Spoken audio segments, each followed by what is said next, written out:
beristidlal rahimahullah dengan hadis Imran ibn Husain, yang mana hadis ini Nabi bertanya kepada bapaknya Imran yakni Husain, dan disebutkan waqala Nabiyu li Husain kam ilahan ta'budu qala sab'atun sittatun fil ardi wa wahidun fis sama qala man li rabbatik wa ruhbatik qala alladhi fis sama qala fatruki sittah wa'bud alladhi fis sama wa ana u'allimuka da'watain fa aslama wa 'allamahu Nabi sallallahu alaihi wasallam an yaqula Allahumma alhimni rusdi wa qini syarra nafsi. Yang menjadi sahih di sini di hadis bapaknya Imran ibn Husain, di saat Nabi bertanya kepadanya, berapa ilah yang kamu sembah dalam sehari? Di beberapa riwayat seperti itu. Sehari menyembah 7 ilah, 6 di bumi dan 1 di langit. Lalu ditanya, mana yang lebih engkau cintai dan membuat engkau takut? Yang di langit. Maka akhirnya Nabi mengajak kepada Islam dan untuk meninggalkan 6 sesembahan selain Allah. Maka hadis ini barakallahu fikum diriwayatkan oleh ashabus sunan, terutama Imam At-Tirmidzi dengan lafaz ini dari jalan Syabib ibni Syaibah Anil Hasan al-Basri an Imrana ibni Husain qala Nabi sallallahu alaihi wasallam kepada bapaknya, ya Husain kam ta'budul yauma ilahan qala abi sab'ah sittatun fil ard wa wahidan fis sama sittatan fil ard wa wahidan fis sama. Maka syahidnya di sini Imran ibn Husain meriwayatkan dari Nabi tentang kisah dengan bapaknya. Hadis ini dihukumi oleh Imam At-Tirmidzi hada haditsun hasanun gharib. Ucapan Imam Al-Bukhari mengatakan hada haditsun hasanun gharib, ini adalah hadis hasan yang gharib. Maka hadis ini sanadnya adalah dhaif karena Syabib ibnu Syaibah, yang mana Syabib ibnu Syaibah Abu Ma'mar At-Taimi Asy-Syami dari Syam telah dijarah oleh para ulama. Berkata Abu Hatim Ar-Razi, laisa bil qawi. Laisa bil qawi tingkatan hadisnya dhaif, tetapi tidak begitu jiddan. Maksudnya dhaif yang bisa terangkat. Awas, faidah-faidah seperti ini muhim agar kalian nanti latihan juga mentahqiq hadis. Jika selesai dari kitab mustalah dan kitab-kitab hadis, maka seperti ini lafaz laisa bil qawi tidak begitu kuat, dia itu dhaif yang munjabir, yang bisa naik kepada derajat hasan ataupun sahih jika datang jalan yang lain. Dan diiringi pula oleh teman qarinnya. Selain Abu Hatim juga diikuti Abu Zur'ah Ar-Razi berkata laisa bil qawi. Maka kedua imam ini menjarah dengan lafaz laisa bil qawi. Dan Imam An-Nasai pun dengan lafaz dhaif. Maka laisa bil qawi dengan dhaif 1 derajat.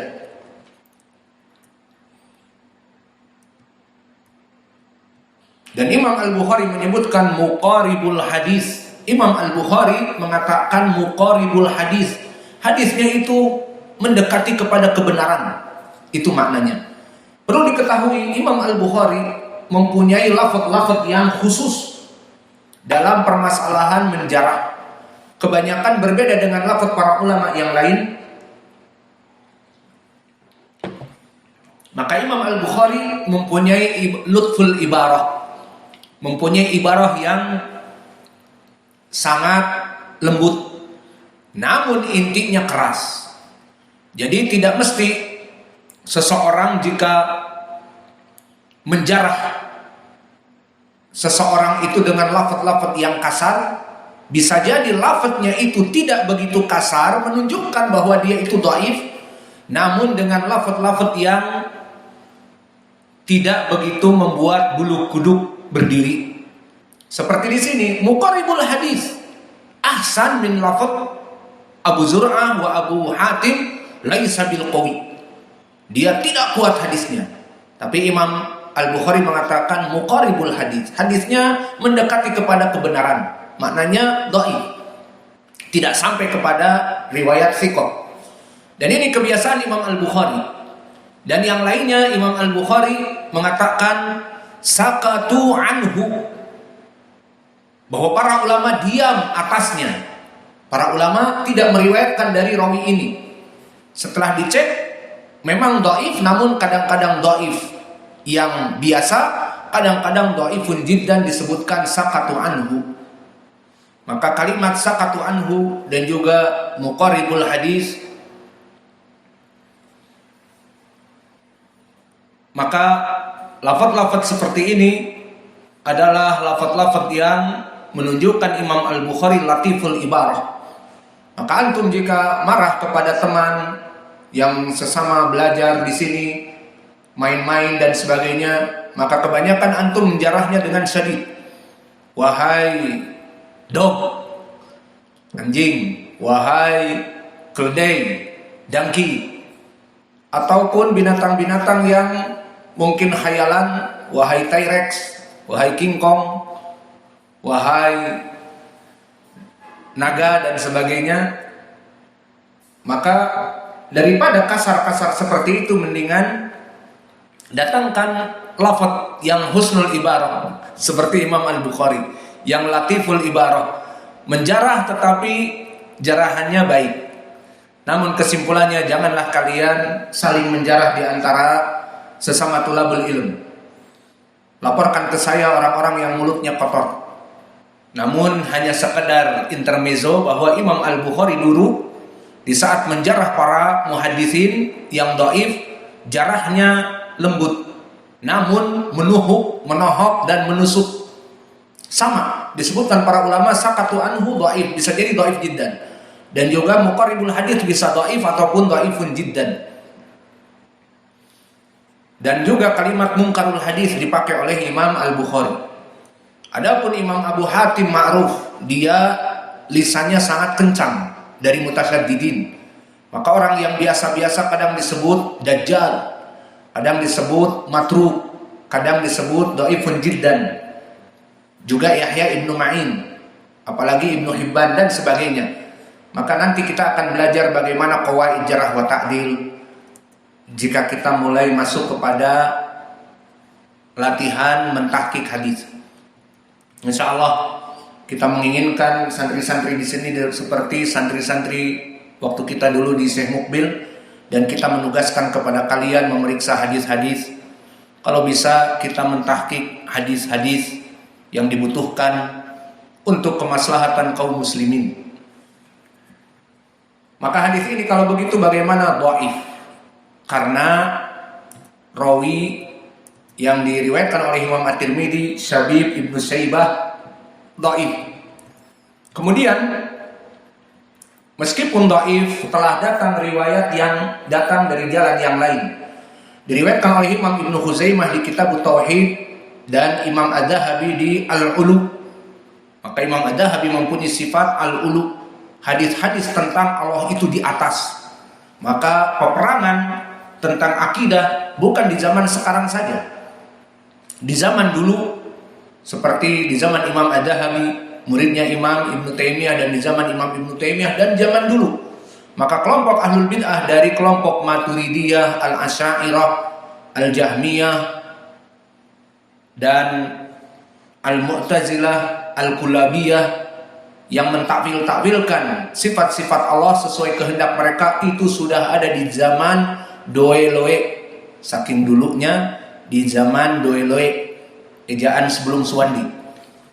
Maka di sini telah datang diriwayatkan oleh Imam Adz-Dzahabi, Ibnu Khuzaimah di kitabnya Tauhid dari jalan yang lain, dari Imran Ibnu Khalid Ibnu Taliq Ibni Muhammad bin Imran bin Husain, dari bapaknya, dari kakeknya Imran Ibnu Husain, yang lafadznya sama. Berkata Nabi kepada bapak anaknya Imran, ya Husain, kam ilahan ta'budul yauma, qala sab'a fil ard wa ilahan fis sama. Bahwa yang disembah itu ada 7, 6 di dunia dan 1 di langit. Dan disebutkan lebih jelas lagi, faida asobaka aduru man tad'u qala alladhi fis sama. Qala faida halakal mal man tad'u qala alladhi fis sama. Qala fayastajibu laka wahdahu wa tusrikuhum ma'ahum.